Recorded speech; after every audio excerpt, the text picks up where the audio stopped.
اهمیت و نقش جوانان در جامعه. با سپاس از انجمن فرهنگی دوستی و تقدیم بهترین سلام‌ها و تمنیات به حاضرین محترم، می‌خواهم دیدگاهم را در مورد اهمیت و نقش جوانان در یک جامعه اظهار کنم.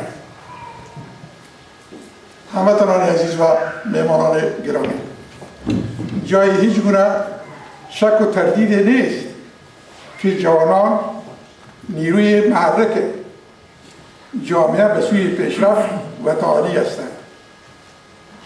جوانان فطرتاً دارای دینامیسم تحرک و استعداد ابتکار و خلاقیت و آفرینش هستند و بدون حضور و نقش جوانان هیچ گونه تحول و تغییر نمیتواند صورت بپذیرد.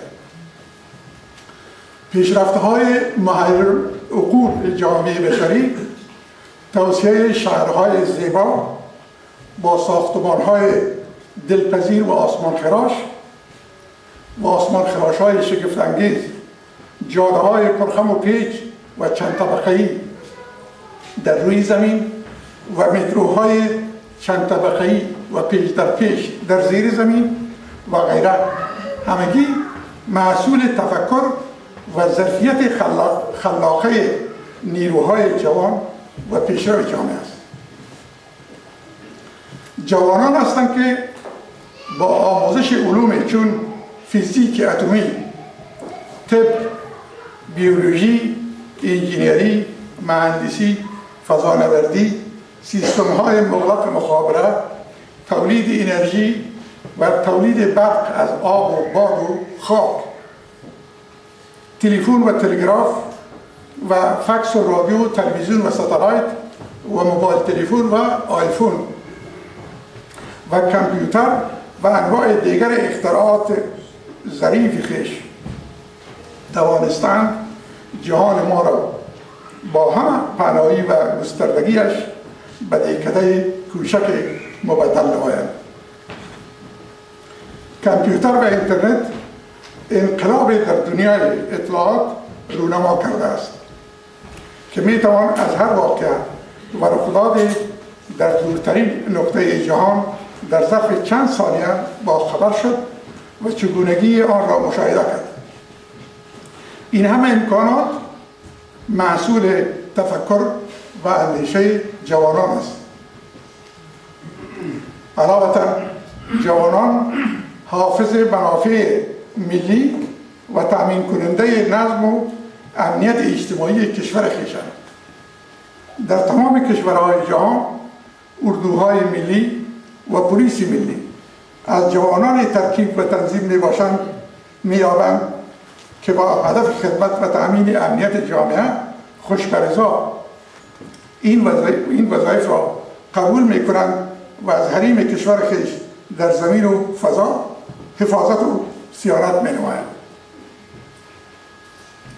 جوانان در عرصه‌های دیگر زندگی چون ادبیات، داستان نویسی، فیلم نامه نویسی، شعر، موسیقی، سینما، تئاتر، روزنامه نگاری و مطبوعات و راه اندازی و گردانندگی رسانه‌های جمعی چون شبکه‌های تلویزیونی یا رادیویی و روزنامه‌ها و مجلات و دیگر عرصه‌های زندگی نسبت به هر قشر دیگر جامعه بسیار پیشگام‌ترند و بنابراین هر قدر برای شکوفایی استعدادهای جوانان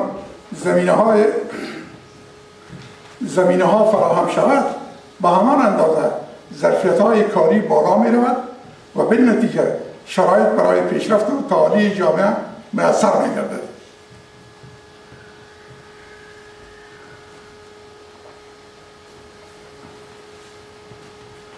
دولت افغانستان اگر آرزو دارد تا زودتر در شهرهای ترقی و پیشرفت قرار گیرد، باید به جوانان توجه بیشتر مبذول نماید و به آنها شرایط مشارکت در امور مملکت را فراهم کند.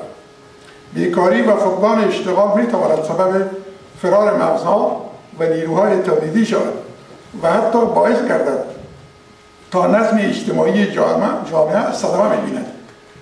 زیرا جوانی که از یک مؤسسه تعلیمی فارغ می‌گردد هرگاه شرایط کار برایش میسر نشود دچار سرخوردگی و فقر می‌گردد و آنگاه ممکن است از روی مجبوریت دست به کارهای نامناسبی بزند که سبب برهم زدن نظم اجتماعی گردد. به طور مثال یکی از دلایل رو آوردن جوانان ما به مواد مخدر بیکاری و نبود اشتغال برای جوانان تحصیل کرده است. همچنان به مشاهده رسیده که افراد بیسواد و بیکار برای به دست آوردن پول خود را در خدمت شبکه‌های توریستی قرار می‌دهند.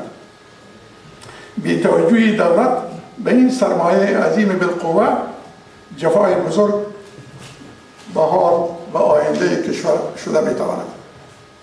خلاصه هر قدر از نقش جوانان در جامعه گفته شود بازم کم است، زیرا که اهمیت جوانان در یک کشور بیشتر از آن چیزهایی است که من به آنها اشاره کردم. جای بسی مسرت است که انجمن فرهنگی دوستی افغان‌ها در شهر مارمو یک بار دیگر به یاد جوانان افتاده، اینک از چند تن جوان پرکار و با استعداد افغان که بر اثر لیاقت و درایت خویش خود را توسط ژورنالیستان مطرح در رسانه‌های بین‌المللی اروپا بالا کشیدند، با ساماندهی یک نشست پرشکوه در شهر مارموی سویدن قدردانی به عمل می‌آورد. ما حضور این جوانان را به این شهر و به این کشور خوش آمدید میگوییم. همچنان ما توجه، زحمتکشی و قدرشناسی اعضای انجمن محترم فرهنگی دوستی و در راس آن غمخور صاحب را که واقعا شخص غمخور و همواره غم پیر و جوان افغان را خورده و میخورد به دیده قدر نگریسته، از فرد این انجمن اظهار سپاس میکنیم و توفیق مزیدشان را در راه دوستی میان مردم افغانستان آرزو میکنیم.